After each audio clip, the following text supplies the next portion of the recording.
Hi வணக்கம் மாப்பிளே ஜாயிங்க மக்களே. So நம்மளோட சேனலை மறக்காமல் லைக் பண்ணுங்கள், சப்ஸ்கிரைப் பண்ணுங்கள், ஷேர் பண்ணுங்கள். ஸோ ஃபர்ஸ்ட் பார்த்திங்கன்னா ஒரு ஆப்பிள் எடுத்துருக்குறோம்.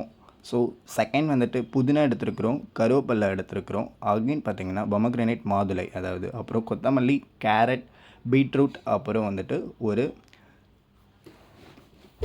ஆம்லா எடுத்துருக்கோம். ஸோ இது எல்லாமே கிரைண்ட் பண்ணிடுங்க. கொஞ்சமாக வாட்டர் விட்டு மிக்ஸ் பண்ணிவிட்டு ஒரு கண்ணாடி கிளாஸில் நம்ம வந்துட்டு ஹனி வந்துட்டு ஆட் பண்ணுறேன். ஸோ வித்தவுட் சுகர் தான் நம்ம யூஸ் பண்ணுறோம். ஸோ இந்த ஜூஸ்க்கு சுகரே நம்ம ஆட் பண்ண போகிறதில்ல. ஸோ நான் வந்துட்டு 2 டேபிள் ஸ்பூன் ஹனி மட்டும் ஆட் பண்ணியிருக்கேன் இந்த ஜூஸ்க்கு. ஸோ நம்ம ஜூஸை வந்து நல்லா வந்துட்டு கிரைண்ட் பண்ணி ஃபில்ட்ரு பண்ணி வச்சுருக்கோம். இந்த ஜூஸை நம்ம இந்த கிளாஸில், இதுதான் உங்களுக்கு ஜூஸு. ஸோ இதை நம்ம ஆட் பண்ணிட்டோம். ஸோ இந்த ஜூஸ் ஆட் பண்ணிட்டு நல்லா மிக்ஸ் பண்ணிட்டு ஏர்லி மார்னிங் எம்டி ஸ்டமக்கில் குடிங்க. ஸோ டீ காஃபியை ஃபுல்லு அவாய்ட் பண்ணுங்கள். 1 மந்த் குடிச்சு பாருங்கள், அவங்களோட ஸ்கின் ஒயிட்னிங் ரிசல்ட்டு செமையாக இருக்கும். ஸோ சீக்கிரமாக நீங்களும் ஒயிட் ஆகலாம். ஸோ செலப்ரிட்டிஸ் எடுக்கிற இந்த இன்டெக் தான் இன்க்ரீடியன்ட்.